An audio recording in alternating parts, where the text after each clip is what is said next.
Hello, Jesse. This message is for you. Let me begin with an apology for being so incredibly long in getting back. I didn't even send you an email to let you know I'd received your message. A moment to explain why this is the case. Why important. Why important emails like yours always wind up at the bottom of my to-do list. It's because the easy stuff is easy. You know, the people send me a message saying hi, how you doing, whatever the heck, and I can respond right back. It's the important stuff, the heavier stuff, which is not. I'm not. How's that, Mass? I'm not saying that in a weighty kind of a way, but I mean, it really is the more important stuff, like the email that you just sent me, or that you sent me a month ago, that I haven't responded to. That I always need. I read it, and then I need time to think about it, and you kind of need a moment when to reflect. You need some time to reflect and have that moment to give a proper answer. And especially with all that's been happening in my life, I haven't had that moment or the time to do it. And what I really need to do is discipline myself to at least send a message of acknowledgement. And I'm sorry that I didn't do that. So if anything, what I'm trying to say is the delay that in response indicates how important your message is to me. That I needed a moment of peace in the world to think about and give and offer a proper response to you. So it's not that I don't care, but that I care. I do care for whatever, in some strange way. And of all the things I have to do, so many things I have to do to improve, is one of them is to at least discipline myself to send an acknowledgement email. And I'm sorry that I didn't. Anyway, I just read your email again. And I'm glad that you saw the video Life as a Castaway, because that video kept coming up as I was reading your message. It really does seem to me that if you're not yet a castaway, that it might be best for you to make of yourself a castaway, which it kind of seems like you're doing. And I probably wouldn't suggest that to most people, because I don't think the life of a castaway, the actual experience of moving away from, and this video is really pretty much for you, so I'm not gonna add in all the surrounding details for anyone else who might see this. Suffice it to simply say that Jesse, like many of the young men that have contacted me, is in a situation where he's kind of on his own. Here I am giving the details. Kind of on his own, without any support, and the support that he has received to date has been tentative and often in self-interest of others. It's not really support. It's the worst type of support. It's not really support for the sake of Jesse. It's support for the sake of having Jesse around, that he can be a crutch to others, including family. It's really the worst type. So, what I was saying was that in making yourself a castaway, in cutting yourself away from these situations, this toxic environment, this non-supportive, destructive environments that you've described, you really do set yourself alone and apart. And there's a lot of people to whom that is worse. Sometimes there's people who would rather be in those bad environments rather than be alone. And I don't have a good answer for those people. I don't know how you address that. If you're with people that are not taking steps, or not trying to make themselves better, and are taking advantage of you, and you choose to be around them, then what consequences come are the consequences that are inevitable in a way. But you, Jesse, in your message, you seem to indicate that you're willing to strike out on your own and forge your way into the wilderness of life and make a home and a life for yourself out there. And that's not easy. There's nothing easy about that at all. It takes a certain type of a character. I almost think it's innate in some way to be able to handle that, because it's so darn scary and it's going to be hard. But I think that from what you said, it sounds like you have no other recourse. But what's more important, what's heartening, what puts a smile on my face, is that I really do gain the impression that you're the type of person that can actually do this.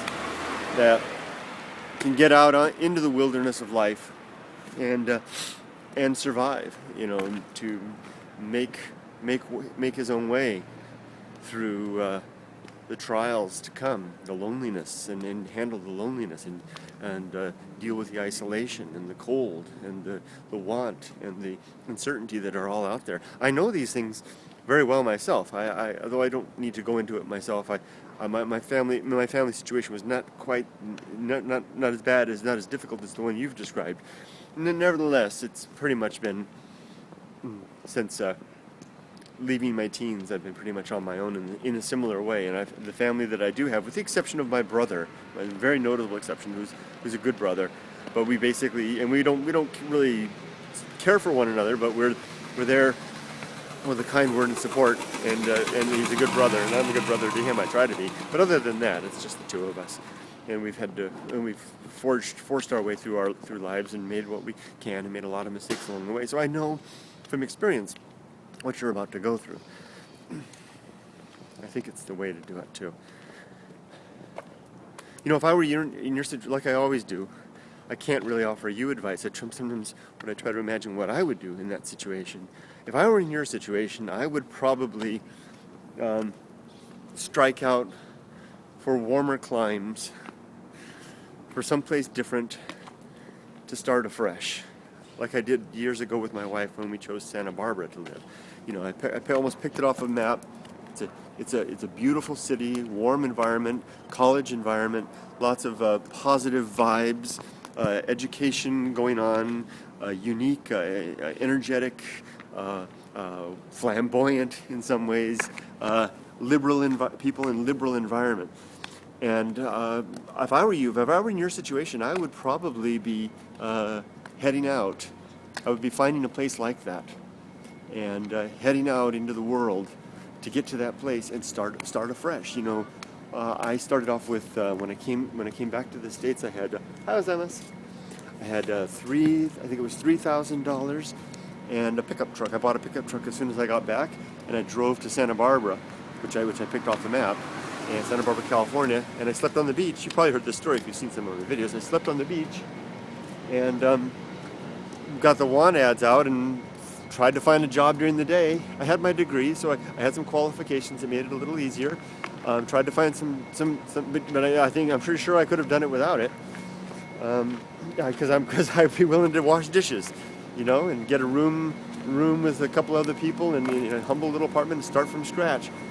And I know this is the kind of thing, sometimes people, when they hear me say this kind of stuff, they're thinking, "Oh, Kurt, you're being so idealistic, that rugged individualism, the man of the 19th century, standing alone and doing all that stuff." But maybe I am a little idealistic, but I think there's something to that, and I do think there's some virtue and value in that, and I'm not disqualifying the value of family and having connections and relying on family in that way, but I'm simply indicating that there are certain cases and certain times and certain situations, such as yours, Jesse, where you don't have that. And really the only opportunity, the only thing that you really can do is rely on yourself in this circumstance. So if I were in your situation, that's probably what I would be doing at this point, is striking out and starting from scratch and making my way. I would get out of this environment, this dangerous environment that you're in right now, this negative environment, this environment where where what's worse is that because it's your family, family has a certain potency in what the words that they say. What they say to you runs deep and runs hard. And I got to stop for a second. I got to emphasize this. You and I have corresponded quite a bit. Jesse, you are a very intelligent person. You're very well spoken. Your writing is exceptional. You can, whatever you may have in your mind, whatever has come down through your parents, what they might have told you, and I know that there's some family can sometimes. I'm not alluding to my own family in any case. I'm just saying by example, the power of family, and if you have dysfunctional family members and family members that are doing dangerous and bad things in the world, they can sometimes say things to you that will run deep and hurt and may not be necessarily indicative of who you are. And I'm afraid that I'm hearing some of that in your correspondence with me.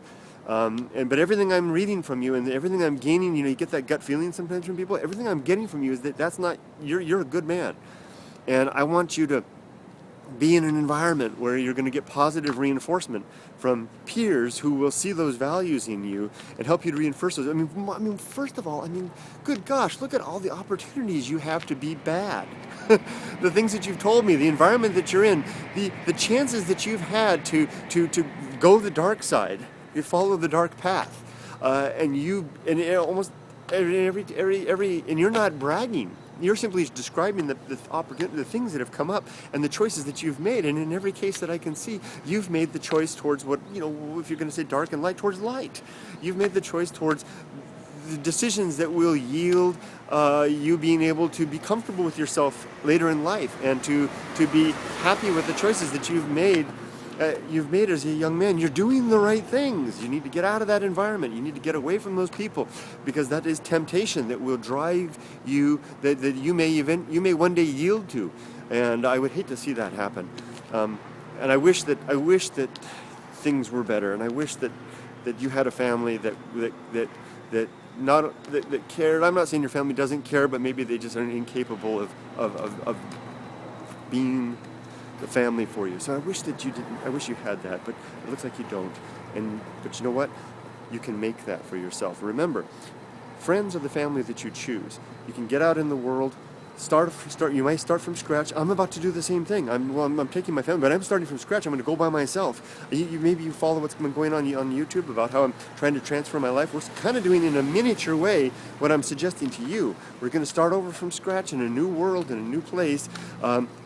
All new possessions and everything. Now, I do have my family and stuff like that, so it's a bit different, but in a way it's kind of the same. And I know the anxiety. I had the sleepless nights after I got the job. I've literally had those sleepless nights in this process of sleeping up at night, not sure what I'm doing, what am I doing to my family. I'm asking you to consider doing the same type of a thing in terms of breaking away from this dangerous situation that you're in right now, forging out onto your own, live a bit as a castaway for a while, and then begin to build. Find a community of friends, build that new family, which will be your friends, and start a new life for yourself. You've got all the raw material to be you are a very good human being, and you've got all the raw material to build the life that I know that you want, and that I think you deserve. You've displayed such great character. I'm going to stop for now, my friend. It's almost time for me to head into work. Good luck, Jesse. I hope you don't mind. I'm going to make this video. Go ahead and share this video public, because like you said in the email you sent me just a moment ago, you said that you had seen some of the other videos to others. In fact, the one video, Life as a Castaway, was from somebody else. So maybe if I make this video public, maybe hey, who knows? Wouldn't it be great if we maybe connect a little bit? Maybe other young men or women in your situation can be reinforced by your courage, by your endeavor, your effort. And thank you for giving me a chance to share that with others, Jesse. Okay, I'm going to sign off for now. Take care. Bye-bye. Good luck. Let me know how things go, Jesse, okay? Keep in touch. Bye-bye. And I promise that I'll be a better responding, at least for the acknowledgement. And know if I am late in responding, it's because your message is so great and I just need time to think about it. Take care. Bye-bye.